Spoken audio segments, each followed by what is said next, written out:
Om Shanti. Good evening and welcome everyone to our weekly Sunday nights for Heal Well Meditation Lounge. And so today we have two speakers. I think for the past few weeks we have been doing that.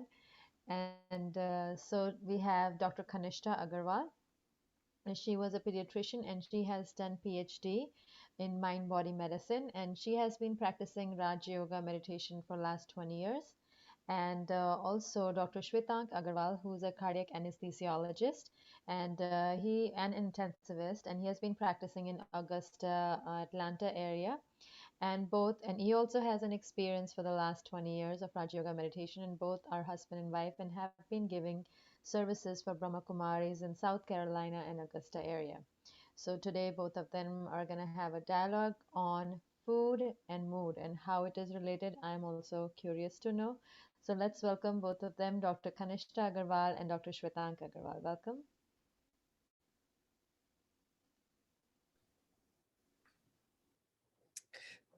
Thank you, Dr. Neha.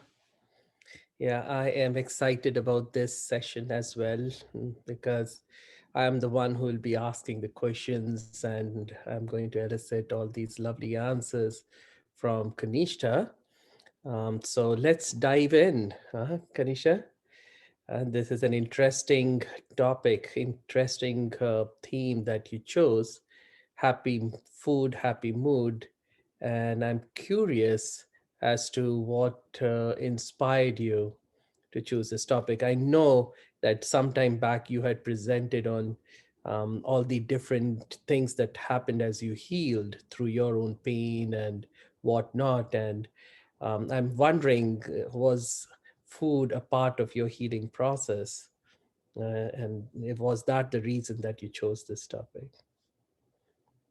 Yeah, definitely. I would say that food has really played a very important role in my life, especially those times when I was going through a lot of pain, chronic pain. I think, talked about it before. And as we all know, that food plays a crucial role in health and healing. And there are so many benefits from food mentally, physically, emotionally, and spiritually. And if I look at this word, food and mood, they are just a letter apart. The two are peas in a pod. And there is now actually compelling scientific evidence between the relationship of food with our mood. Oh, so Kanishta, that's interesting. So tell me, uh, let's start with this. What changes did you make to your food that helped you heal? Yeah, actually, when I started my meditation practice about 20 years ago, at that time I got many realizations and insights related to food. So I realized that I needed to make a change in my attitude, my behavior, and my relationship with food. I needed to make a change um, in not only what I was eating, but also how I was eating what I was eating. There is this popular expression, that you are what you eat. And I realized that whatever I eat becomes part of me, because see, food is energy, and whatever I'm going to consume, it's going to become a part of every cell, every tissue, every organ, every system of my body. So I needed to check the quality of the food that I was putting in my body. And I like to compare this body with a car, and the food that we eat is like the fuel for the car. Just like a very expensive car needs a high quality fuel, a premium one, right? If somebody has BMW, then you have to see what quality of fuel you're putting in the car. Similarly, I realized that my body is also very valuable, and it also needs a high quality fuel. So I realized that when I brought about a change in the quality of the food that I was eating, my health really improved drastically. That's Yeah. what I experienced. So what premium quality fuel that you use to heal your body, and what should we all use? This car, Yeah, this body, this car, if you will, quote unquote, this is super valuable. I think it's more valuable than any beamer on earth, right? And so, yeah. what kind of fuel would you like to put in it, and what fuel you did put into it that helped you heal? Yeah, you know what I realized? That this body has a magical ability to heal by itself, provided we feed it properly. Hmm. And according to yoga philosophy, they actually talk about three types of diet: sattvic diet, rajasic diet, and tamasic diet.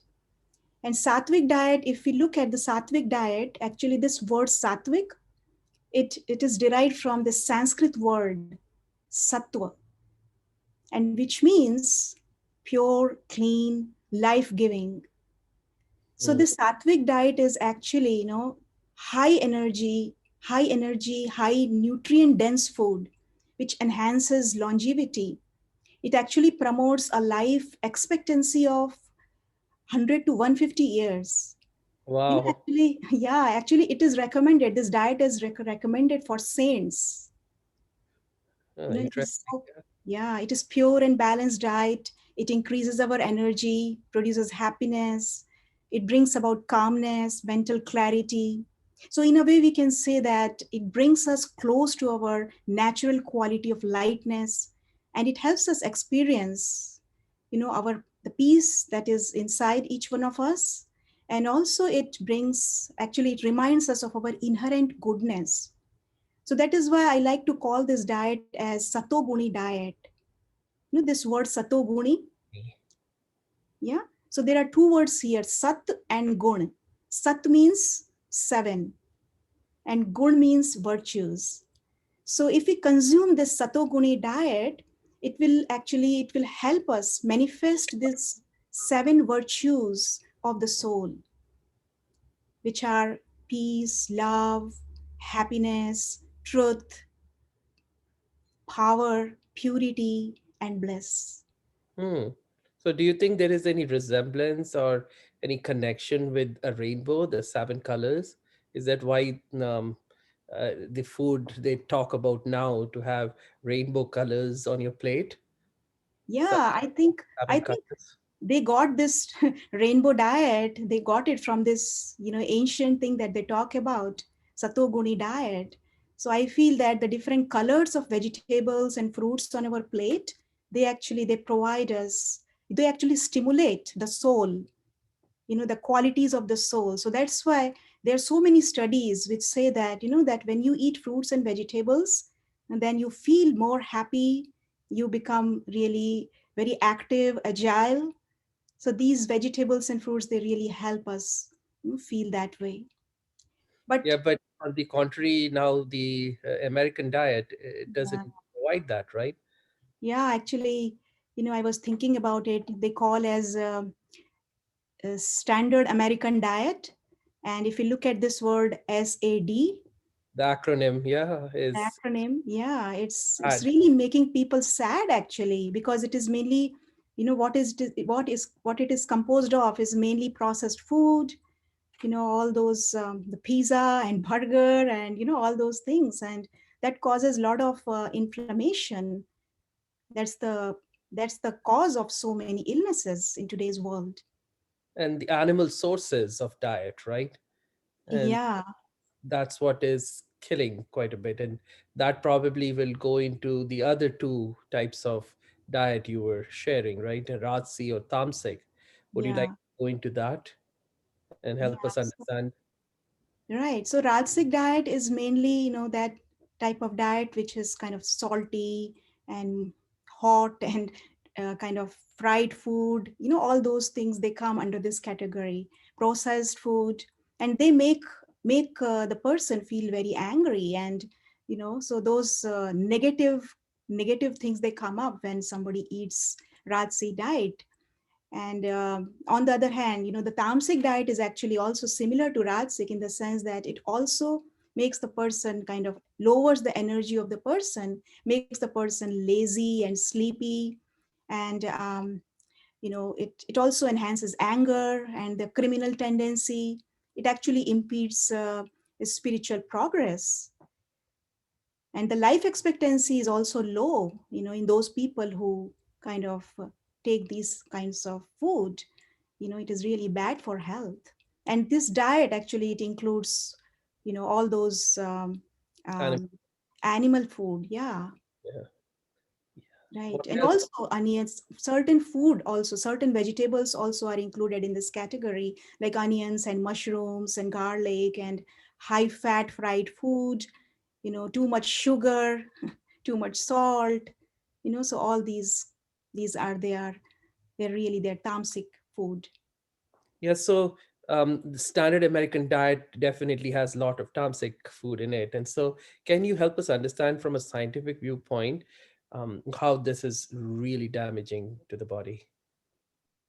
Yeah, there has been a lot of research actually recently when they are recommending plant-based diet, because these tamasic food, they actually contain this carnitine and choline, which are actually digested by the harmful bacteria in the gut, and they produce a compound that they call as TMA, that is trimethylamine. And this trimethylamine actually, it turns into another compound, trimethylamine oxide, in the liver, which alters the cholesterol metabolism. And this actually leads to the progression of plaque formation in the arteries. And in Cleveland Clinic, actually, they have done research, and what they found was that in meat eaters, they examined that in meat eaters after they ate steak, couple of hours after that, what they found that this TMAO levels, it causes it really increased, you know, it soared. So this high TMAO, actually, it is, they are what they're saying that it is 6 times people who have high TMAO levels, they are 6 times more likely to suffer from heart attack, stroke, or they might need even surgery to repair an artery. This is interesting because today, if you look at WHO statistics, the number one killer is heart disease. Heart attacks, cardiovascular disease. And cardiovascular would mean not just heart, it is cerebrovascular as well. That comes in, included in it, the whole package. So yeah, and we're seeing this more and more in the Western diet and the Western world. Yeah. Yeah, and in fact, they're saying that actually increased TMAO AO level is a very important biomarker to screen patients with heart disease.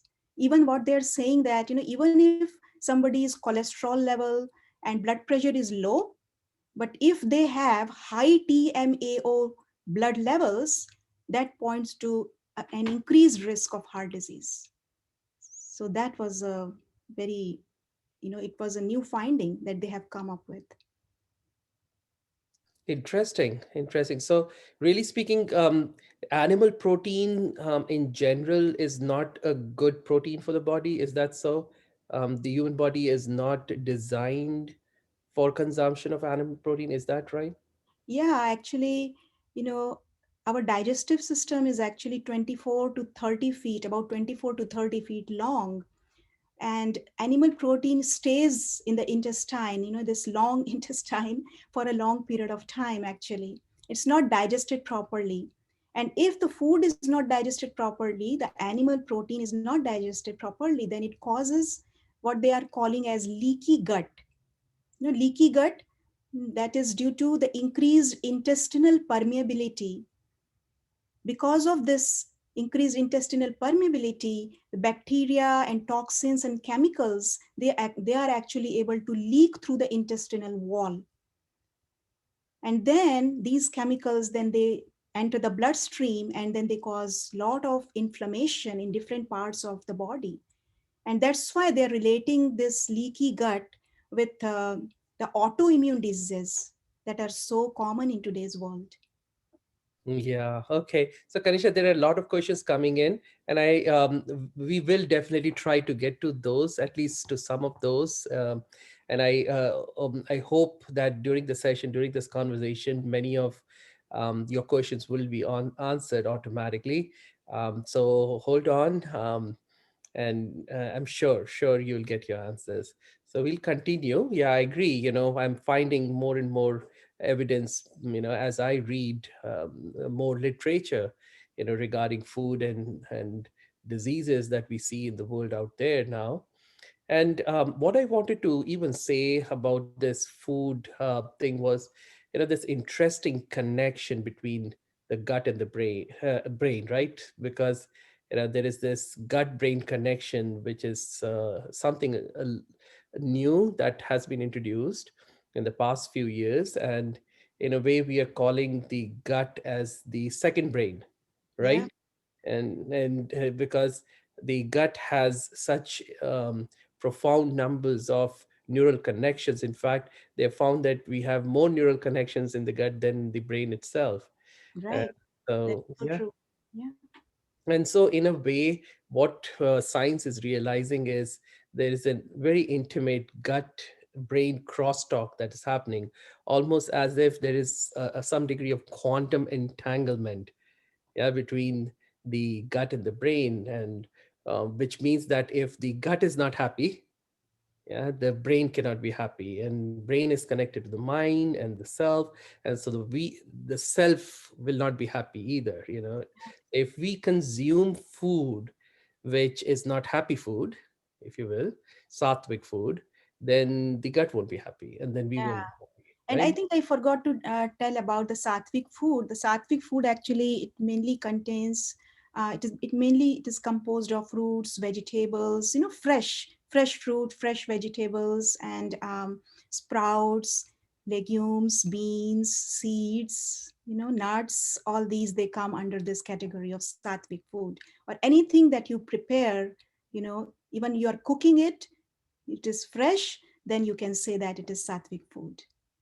Yeah, in a way, I don't know how much time we have, but there's a whole lot of evidence now about the microbiota that is in the gut, and these microorganisms, which are more numerous really than the human body cells.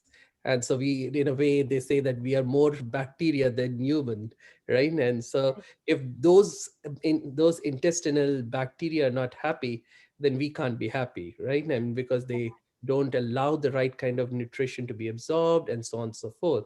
But what I'm thinking about this crosstalk is, one, I hope that is clear for everyone, is that when the gut is not happy, the brain is not happy, which was a very big realization for me right away. But the second part is very important too, that when the brain is not happy, that is, the mind is not happy, then the gut cannot be happy either. The microbiota can't be happy, and so the microbiota won't do the right kind of thing, the gut won't do the right kind of thing, and the absorption won't happen. Which means that if even if I give it the most nutritious food, the best of the best, the most organic, yeah, even then it won't be absorbed, it won't be digested, it won't be assimilated, right? You want to say something about that? Right, even superfood, whatever you want to call it as, the smoothie, green smoothie, whatever you want to feed your body, if your mind is not healthy, mind is going somewhere else and it's depressed, it's anxious, then that food is not going to help in any way because, your mood is off. So the bacteria, they will also be, they will also be affected because of your mood, because of the connection that you talked about, the gut brain connection. Definitely. So in a way, when we say happy food, happy mood, it almost seems one way, but actually it is the other way around too. That Yeah. happy mood, happy food. So and in a way, I have seen this, that when I'm stressed, I kind of get attracted towards unhealthy foods. I Mhm. want to drink more tea, more coffee, and I know that you keep all the fruits up here on the kitchen counter, but I countertop, but my eyes don't go to those. When I'm stressed, I go towards the snacks, which are not healthy. But on the other hand, when I'm happy, I want to eat more of plant-based fruits and vegetables and all these lovely things. So somewhere, this is a very important understanding too, that when we are happy here up here, then our gut is happier, the nutrition that we receive can be assimilated in a much better way. Yeah, right? Yeah, and they say that there are two types of bacteria in our body. One are good bacteria, and one are bad bacteria. So if we are feeding our body with sattvic food, then what happens that good bacteria they get the right food, because the right food for good bacteria is the fiber that they get from the sattvic food. But if the body is fed the tamasic food, then what happens? The bad bacteria they get the food that they want, and they kind of grow more and more and more, and they cause harm to the body. So this Because is the leaky, reason. yeah, the leaky gut syndrome and Yeah. autoimmune diseases. Yeah. So in a way, going back to this connection between the happy mood and with the healthy food and so on and so forth, I guess there is this understanding now that that the food needs to be more than just sattvic, right? There's this understanding of a true yogi diet. And would you like to allude to that a little bit? Yeah. So it is not just the food that we are eating, but maybe we can say that it's a yogi lifestyle that we have to focus on. Not So just, in other words, yogi diet is not just yogi diet, it's yogi lifestyle, yeah, which that's will help us be healthier. Okay. Yeah. Take right. it forward, please, if you can. Yeah. So I think that the food that we consume, the way we are consuming the food, the consciousness, what consciousness we have while we are taking the food in, that's very important for the digestion of the food. And I like to go beyond what people in the world they're talking about mindful eating, what I like to call as soulful eating. So soulful eating means, eating the food in silence and creating the energy of silence even before starting the meal. And this is why, I feel that when I do that, when I sit in silence and I look at the food, and not just seeing the plate and start eating right away, but take a moment and create the energy of silence at that time to energize the food. Just like people when they eat, they sprinkle black pepper, salt, or spices, to make the food more palatable, tastier. So similarly, before starting the meal, I try to connect with the soul that I am, and then I sprinkle the happy energy on the food. Because the moment I connect with the soul, what happens? I am connecting with the source of happiness. Soul is the source of happiness. And I try to create the energy of happiness by using the power of gratitude. And the seven qualities, right? The seven qualities that you were alluding to Yeah, earlier. Yeah. right, Rainbow colors of the soul, if you will, right? Those come alive, right? When you think exactly. of Yeah. soulful eating. Yeah. Right. And mainly because why I talked about happiness is, the moment I see the food, I feel so grateful. And this energy of gratitude, it actually triggers this happiness a lot. So when I look at the food, I take a moment of silence, thanking God for providing me the meal. And also I thank the soul for making me aware that, the food is in front of me. And also I thank my body for being such a wonderful machine. This body is such a miracle. It is such a beautiful machine that, we can use the mouth, our teeth, jaws. There is such a beautiful harmonious orchestration of all the digestive organs of our body. So true. I just have to put the food in the mouth and make a little effort of chewing, and just swallow the food, and the rest of the job is so efficiently done by the body itself.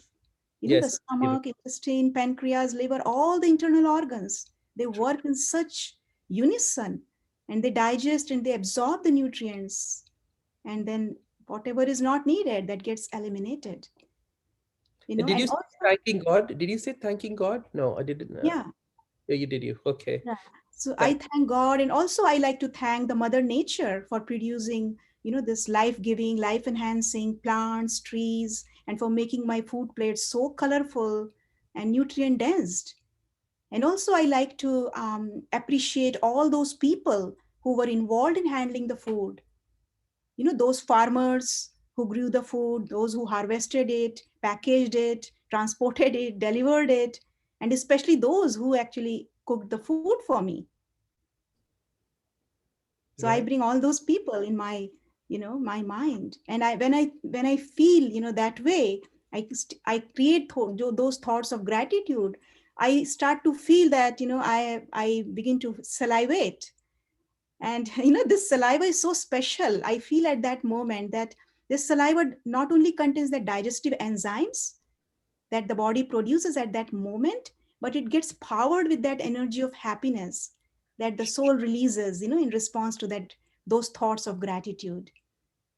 Yeah, in a way, when we say soul, when we are connecting to the soul, even from quantum physics point of view, it kind of leads us into this interconnected universe, right? And leads us to this understanding that we are all part of one, if you will, and the connection to the source, connection to God, connection to pretty much everything, not just every soul on this planet, but all of matter as well. Right. So that enables this energy of gratitude to become more live, I feel, and more realistic. And then the happy energy that is created, I feel, then allows the digestion to happen in a much better way, Yeah. right? And that happy food, when we consume, those bacteria actually, they are eagerly waiting for the food. So think about it, somebody comes to you, and somebody is really hungry, and when you feed them food that you prepare with so much love and happiness, they And feel in a so way, good. but in a way, it's almost as if the by our happiness or by our interconnected understanding, this understanding of us being connected to God, source, everything, I feel it kind of creates such happiness that even the bacteria kind of start dancing with happiness. Yeah. Sometimes I like to see it that way, and they're like, oh, when is the food going to arrive? I'm going to make sure that it gets digested in the best possible way, assimilated in the best possible way, not a single vitamin B12 or B2 or any of these wonderful nutritious, these elements get wasted. I'll absorb or we'll absorb all of these. I feel that's how I kind of feel in my body when I'm Yeah. happy.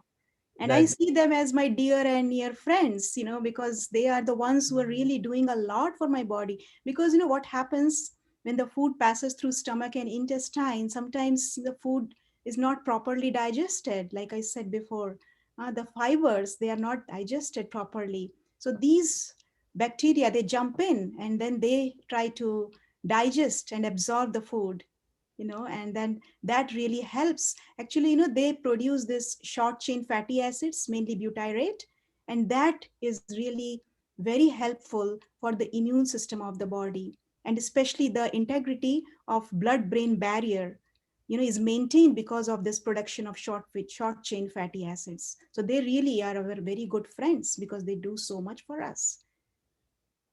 Yeah. Okay.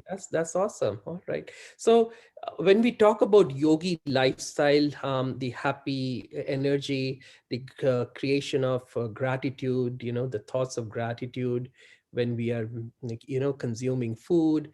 So does that mean that we should be kind of focused on the food that we eat and not allow our minds to be diverted by the television that's going on, the news, the movies, the Facebook, yeah, so on and so forth.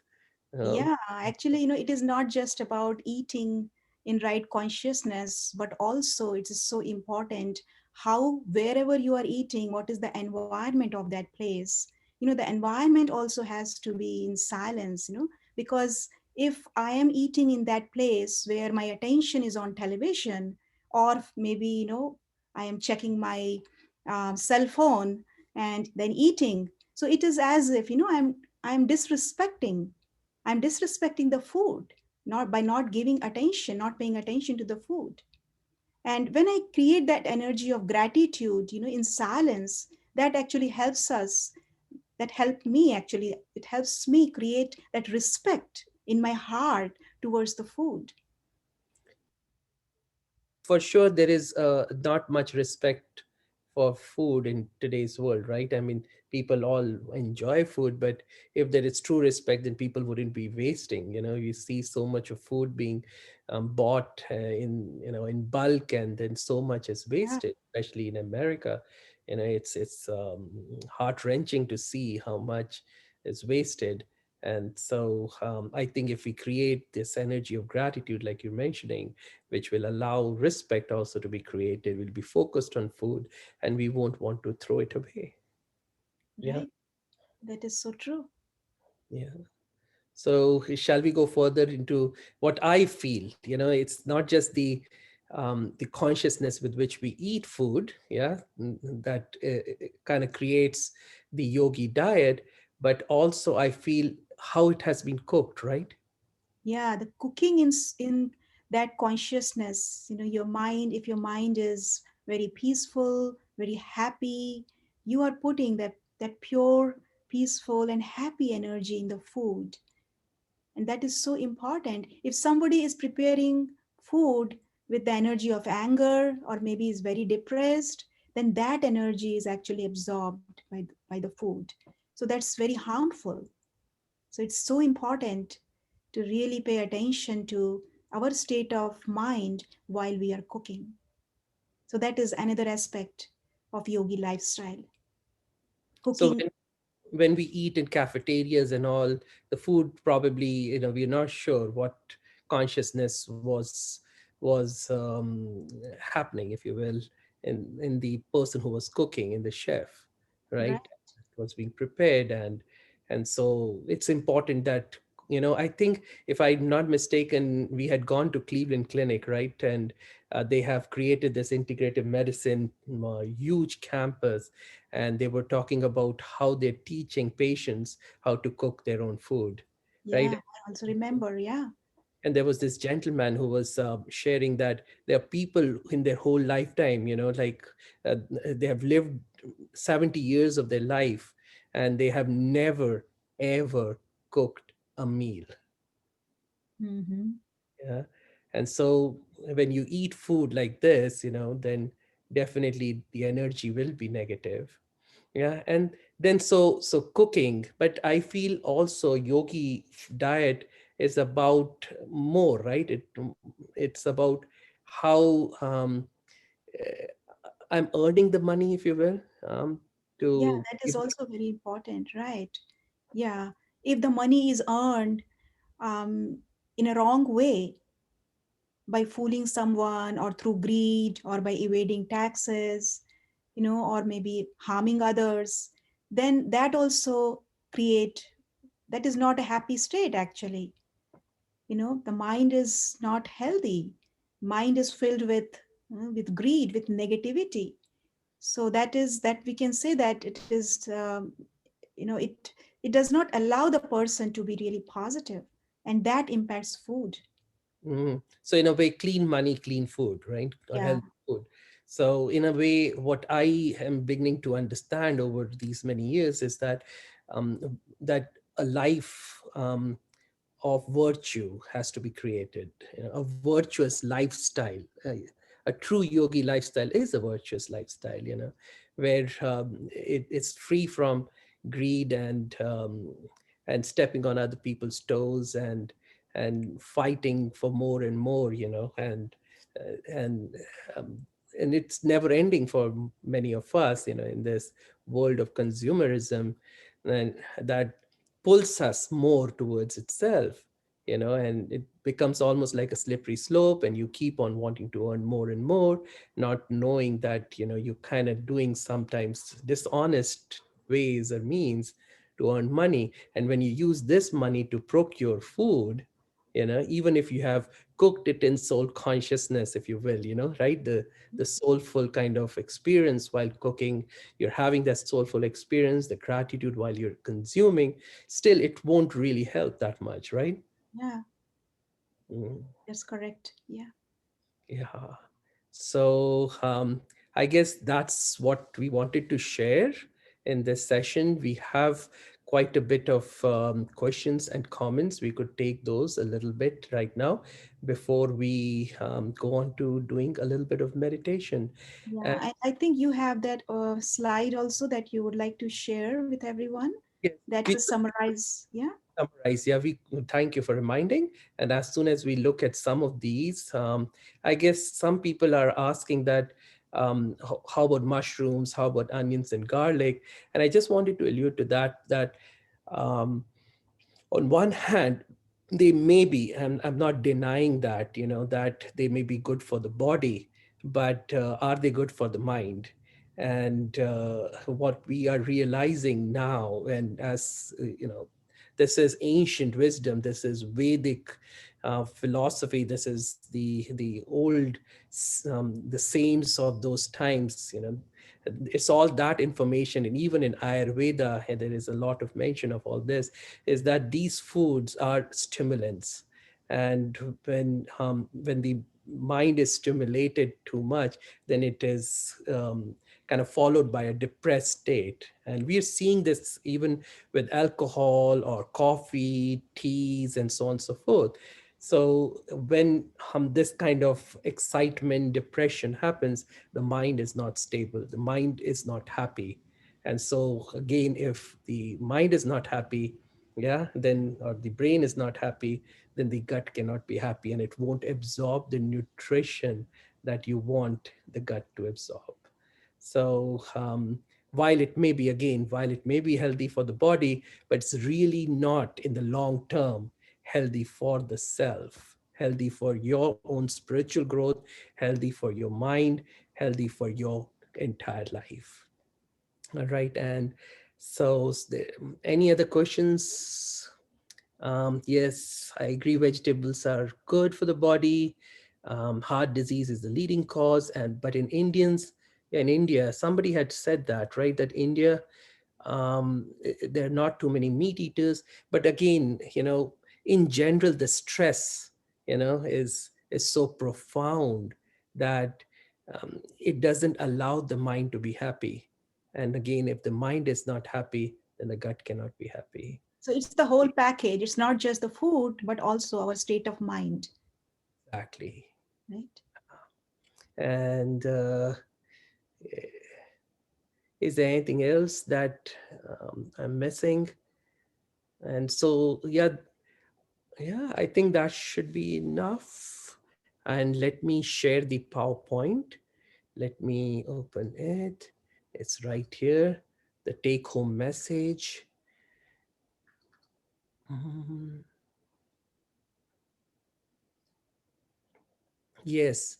So, to summarize what we just mentioned in our dialogue, that it's important for us to recognize let me move this away. This thing is coming in the way.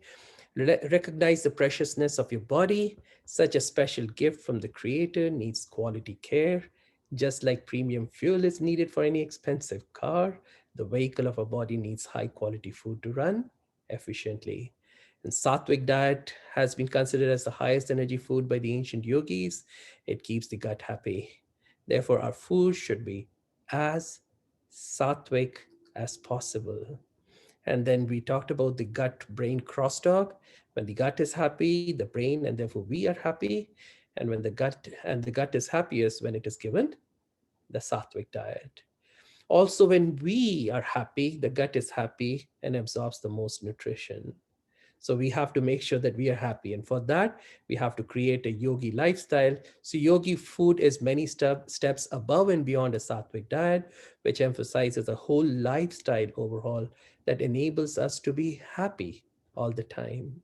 This includes consuming sattvic food in peace, in silence, with respect, gratitude, as well as preparing it in the same elevated consciousness. And last but not the least, living a virtuous life of honesty, integrity, and nonviolence. Thank you. All right. And so now we can go into a little bit of meditation together. Yeah. So I invite all of you to sit still, relax, and create the consciousness of true internal happiness, soulfulness, if you will. Remind yourself that you're not the body that you see, but the soul, the life force, the energy that animates this body, the soul that has these beautiful seven colors, the seven qualities of peace, love, happiness, joy, wisdom, power, purity, and so on and so forth.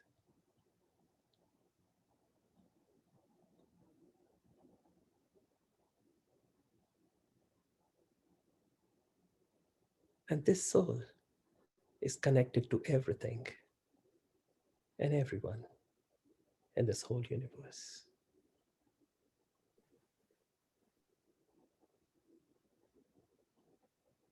You are part of everything and everyone around you.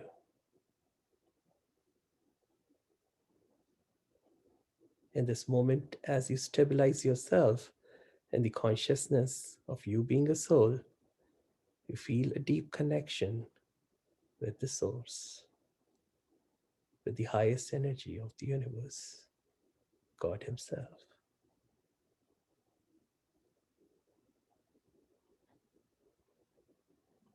Feel the flow of peace, love, happiness, and gratitude beginning to flow through you, through your mind, through your brain, through your gut, and through your body. In this state of happiness, feel your gut working to its optimal level,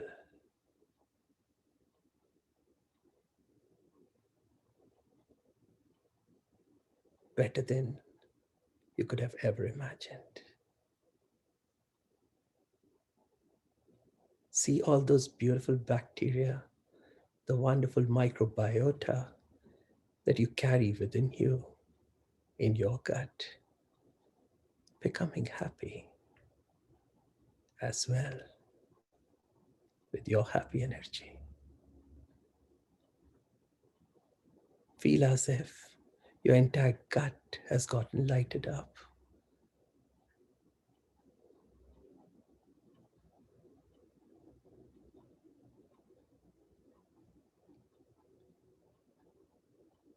And the gut is ready to absorb all the wonderful nutrition that you are providing to it.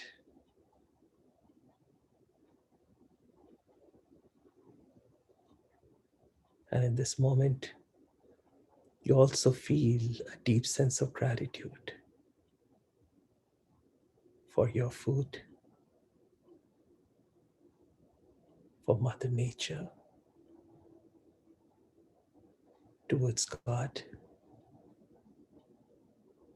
and towards everyone who were instrumental for bringing it onto your plate.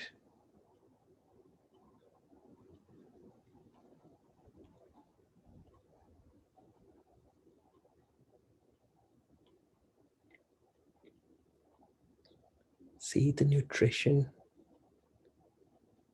getting absorbed in such beautiful ways. See the assimilation of this nutrition, all the nutrients from the food happening in such beautiful ways,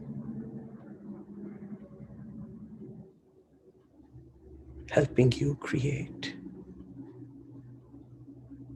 the healthiest body ever, the healthiest you can ever imagine.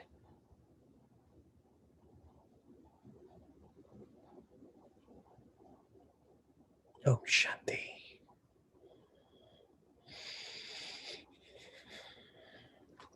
Om Shanti. Thank you, Dr. Shwetank and Dr. Kanishta, for a beautiful presentation. And that reminded me of when I had the board recertification course a couple of years ago, and they were teaching us about antibiotics.